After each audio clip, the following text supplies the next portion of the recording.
J'adore, en plus, ça peut faire de l'autopilote. Bah, allez, je suis sérieux.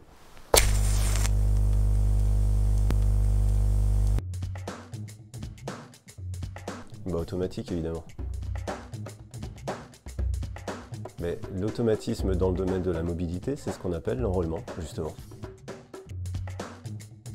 Bah, c'est évidemment un avantage.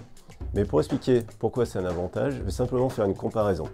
L'enrôlement pour les téléphones portables, c'est la même chose qu'une inscription d'un PC dans un domaine Active Directory. Le fait de l'enrôler, il va être connu, reconnu, maîtrisé, et on va pouvoir apporter toute une maîtrise autour de, finalement, du téléphone portable.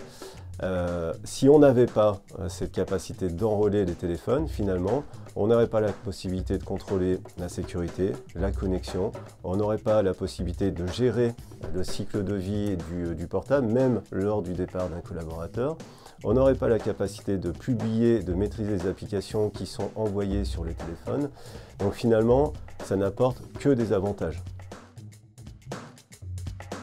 Ah ça, UEM ou MDM, c'est une bonne question. Et finalement, on va dire que c'est la même chose, parce qu'il y a véritablement une convergence actuellement entre les postes de travail et les téléphones portables. Donc les téléphones portables sont pilotés par ce qu'on appelle du MDM, et l'UEM, c'est ni plus ni moins que la convergence entre des solutions qu'on appelle autopilote et des solutions de MDM.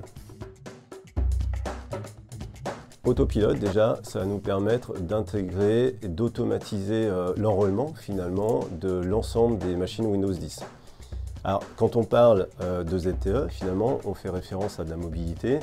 ZTE égale l'ensemble de l'environnement Android. Mais finalement, pas que, parce qu'il y a aussi des solutions un peu plus propriétaires qui sont KME, des solutions un peu plus propriétaires aussi sur l'environnement Apple qui s'appelle DEP. Donc c'est un ensemble. Voilà.